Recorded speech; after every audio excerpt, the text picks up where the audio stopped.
കൊണ്ടുപിടിച്ച ശ്രമങ്ങൾക്ക് തിരിച്ചടിയായിരിക്കുകയാണ് സുപ്രീം കോടതിയുടെ പുതിയ ഉത്തരവ്. ഡിജിറ്റൽ സാങ്കേതിക സർവകലാശാലകളിലെ VCA നിയമനം മുഖ്യമന്ത്രി നൽകുന്ന പട്ടികയിൽ നിന്നാകണമെന്ന ഉത്തരവ് കൂടി സുപ്രീം കോടതി പുറപ്പെടുവിച്ചതോടെ ഗവർണറുടെയും സംഘത്തിന്റെയും വ്യാമോഹങ്ങൾക്കാണ് താഴുവീണത്.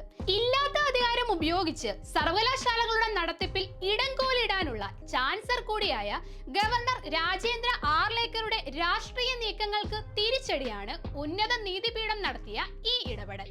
വൈസ് ചാൻസലർമാരെ കണ്ടെത്തുന്നതിന് സാങ്കേതിക ഡിജിറ്റൽ സർവകലാശാലകൾക്കു വേണ്ടി സംയുക്തമായോ വെവ്വേറെയോ സെർച്ച് കമ്മിറ്റി രൂപീകരിക്കാൻ ചെയർമാന് അധികാരമുണ്ടായിരിക്കുമെന്ന് കോടതി വ്യക്തമാക്കിയിരിക്കുകയാണ്.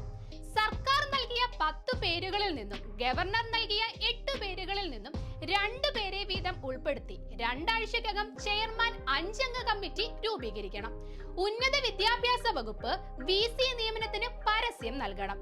വൈസ് ചാൻസലർ സ്ഥാനത്തേക്ക് 3 പേരടങ്ങുന്ന ചുരുക്ക പട്ടിക 1 മാസത്തിനുള്ളിൽ തയ്യാറാക്കി സെർച്ച് കമ്മിറ്റി മുഖ്യമന്ത്രിക്ക് സമർപ്പിക്കണം. നിർദ്ദേശിക്കപ്പെട്ട ആരുടെയെങ്കിലും കാര്യത്തിൽ മുഖ്യമന്ത്രിക്ക് വിയോജിപ്പുണ്ടെങ്കിൽ അതിനുള്ള കാരണം സഹിതം ശുപാർശകൾ ചാൻസലറായ ഗവർണർക്ക് സമർപ്പിക്കണം. നിർദ്ദേശിക്കപ്പെട്ട പേരുകൾ ഒന്നും ഗവർണർ അംഗീകരിക്കുന്നില്ലെങ്കിൽ അന്തിമ തീർപ്പ് സുപ്രീം കോടതിയുടേത് ആയിരിക്കും. UGCയെ രാഷ്ട്രീയ ചട്ടുകമാക്കി മാറ്റി സർവകലാശാല ചട്ടങ്ങൾ കാറ്റിൽ പറത്തി ഗവർണർ നടത്തിയ രാഷ്ട്രീയ നാടകങ്ങൾക്കാണ് സുപ്രീം കോടതി ഇപ്പോൾ ചുട്ട മറുപടി കൊടുത്തിരിക്കുന്നത്. ഡിജിറ്റൽ സർവകലാശാലയുടെയും സാങ്കേതിക സർവകലാശാലയുടെയും താൽക്കാലിക വൈസ് ചാൻസലർമാരായി സിസ തോമസിനെയും പ്രൊഫസർ K ശിവപ്രസാദിനെയും 2024 നവംബർ 27-ന് അന്നത്തെ ഗവർണർ ആരിഫ് മുഹമ്മദ് ഖാനാണ് നിയമിച്ചത്. ഇതോടെ ആരംഭിച്ച നിയമ പോരാട്ടത്തിലാണ് കോടതിയുടെ പുതിയ ഉത്തരവിലൂടെ സംസ്ഥാന സർക്കാർ നിർണായക വിജയം നേടിയിരിക്കുന്നത്.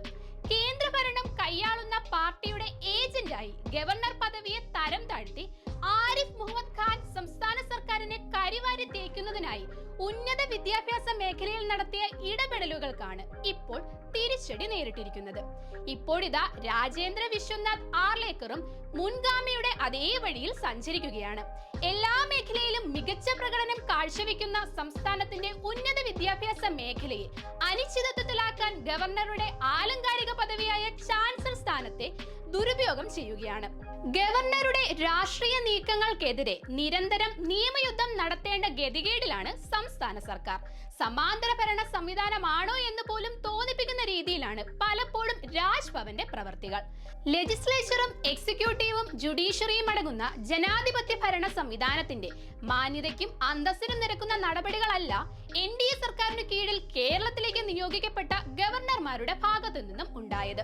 ഇത്തരത്തിൽ രാജ്ഭവനെയും ഗവർണർ പദവിയെയും കേവലം രാഷ്ട്രീയ ലാഭങ്ങൾക്ക് വേണ്ടി കരുവാക്കുന്ന സംഘപരിവാർ നീക്കങ്ങൾക്കെതിരെയുള്ള താക്കീതാണ് രാജ്യത്തെ പരമോന്നത നീതിപീഠത്തിൽ നിന്നും ഉണ്ടായിരിക്കുന്നത്.